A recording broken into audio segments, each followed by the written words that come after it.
Well, in the top story this morning, Russian President Vladimir Putin will not travel to Istanbul, Türkiye today for direct talks with Ukraine's President Volodymyr Zelenskyy. The delegation named by Putin to travel to the talks reportedly includes seasoned negotiators, but not the president himself. Let's get the latest from our SABC News correspondent, Dasha Chernyshova. Dasha, a very good morning to you. So these talks, a lot resting on these talks, but now with the absence of the Russian President Vladimir Putin, what does this do to the actual talks and the peace that is hoped for in the region?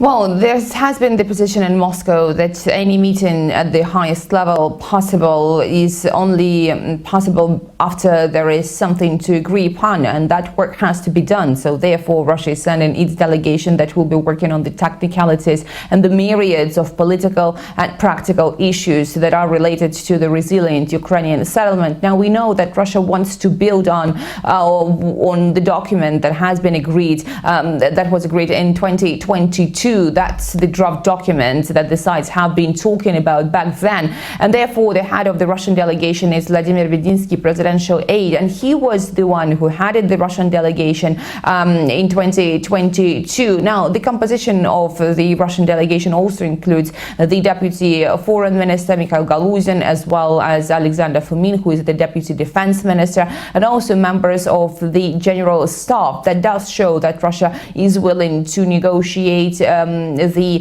political issues that are related to the wider overarching Ukrainian settlement. That means political and security situation in Europe, and non-bloc status for Ukraine, and myriads of other issues. But on top of that, if you look at the composition, you see there are many military. That is reflecting Russia's desire for the recognition of what it calls the new realities on the ground. Yeah. If we look at the makeup of the delegation, the Russian delegation that's going, are we talking high-level officials? Is there still a possibility, because obviously this NATO meeting is still going ahead, but you know, in terms of the makeup of those that are on the list that are scheduled to go into this meeting, there's still good possibilities that we may see some kind of a ceasefire, or is the Russian president vehemently against this? Well, the Russian president has hinted that as a result of those talks, there could be the ceasefire negotiated. But the Russian side has been saying that is possible if the arms deliveries to Ukraine are halted, because otherwise, Moscow says, Ukraine will be using that ceasefire to accumulate more weaponry, to train new military, and to give rest to the existing military. And that is completely unacceptable for the Russian side, because Moscow says it holds the upper hand on the battlefield, and it doesn't want to give the advantage to the Ukrainian side. There are still many concerns and doubts regarding the Ukrainian capacity and willingness to negotiate. That's at least the perspective here in Russia. Moscow saying that there have been numerous times that Ukraine has been violating the previous agreements that have been negotiated. So at this stage, we understand the sides will talk, and Moscow has proposed those negotiations practically to resume the dialogue. There is a very slim chance, obviously, of a breakthrough in these first rounds of those talks. But this is something that has emerged for the first time in 3 years. Yeah, indeed, and that in itself is a big story, because I mean, we see that the last time they held direct negotiations as the two countries was in March 2022, but the last time that we saw Zelenskyy and Putin meeting in person was in 2019, so it was a long time ago. Zelenskyy, however, putting a question mark now, and perhaps obviously you know more about this, as to whether he will in fact attend the talks, depending on who's going to be there, because he had agreed if Putin was there in person. Do you think he will still attend these talks?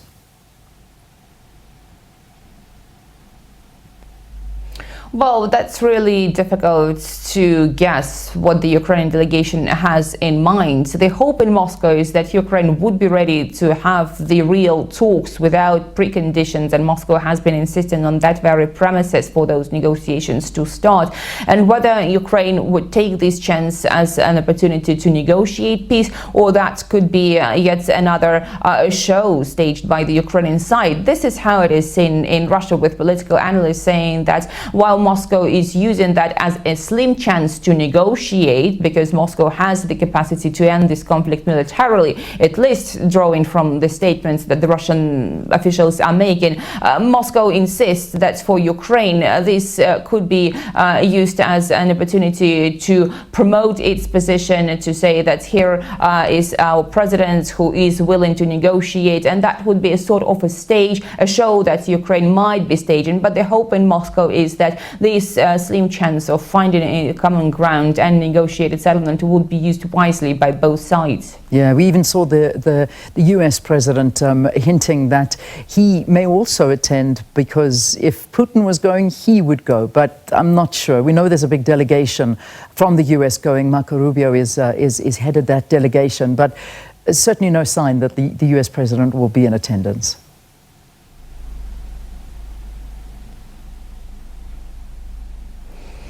Yeah, well, that's also a big question mark, if there is something that the presidential level can actually be talking about at this stage. Again, there are so many differences, there are so many technical issues that need to be resolved, and the Russian position here has always been the same. If there is something to agree upon, then indeed the Russian president would be joining the negotiations and would be coming. But before there is this opportunity, it is too early to talk about it. And that's the same about the potential summit between the presidents of Russia and the United States, Putin and Trump. Moscow says this meeting has to be very well prepared, so it does seem to be very difficult to prepare a meeting that would be ending the three-year-old conflict in just a couple of days. All right, we leave it there, Dasha. Thank you. Thanks for the update. We'll keep on watching it. As you can hear, still a lot of question marks about this. Dasha Chernyshova in Moscow. But one of the big issues is that the Russian President Vladimir Putin has confirmed he will not travel to Istanbul, Turkey, for those talks tomorrow.